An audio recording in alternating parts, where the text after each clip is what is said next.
Упатуваме апел до граѓаните на Република Македонија да не се шират непотврдени информации во врска со пожарите, бидејќи темата е навистина сензитивна и да се следат информациите кои што пристигаат од државните институции.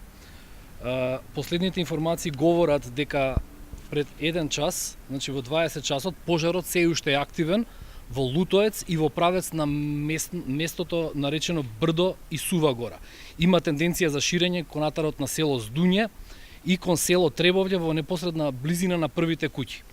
Тоа што сакаме да кажеме е дека двата хеликоптера на армијата на Република Македонија беа на располагање цело време за овие изминати 9 дена и тие се уште ангажирани по барање на ДЗС. Нивната акција ќе продолжи во активно гасење на пожарите.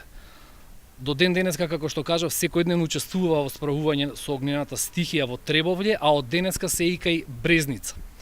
Во текот на денешниот ден активирани се дополнително 2 пешадиски вода од 4-тиот баталјон од армијата на Република Македонија во Кичево, кои се веќе на терен.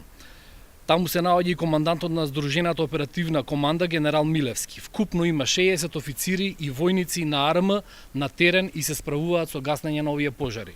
Тоа што сакаме да потенцираме дека ниту еден од ангажираните луѓе нема да биде повлечен се до целосно згаснување на пожарите на локацијата. Во моментов тече 18-та владина седница и првата точка која што се донесе на дневен ред е одлука да се свика итно управувачкиот комитет за координација и управување во системот за управување со кризи, на кој ќе се разгледаат овие информации околу пожарите и посебно во ситуацијата околу Македонски брод. Вечерва, значи, во 21 часот и 30 минути треба да се одржи координација на ова тело и ќе се преземат итни активности уште ноќва за ситуацијата да се стави целосно под контрола. Само да додадам дека членови на ова координативно тело се министрите за внатрешни, за одбрана, транспорт и врски, труд и социјална политика, за здравство, како и директорот на Центарот за управување со кризи. По седницата на управувачкиот комитет ќе излеземе со нови информации.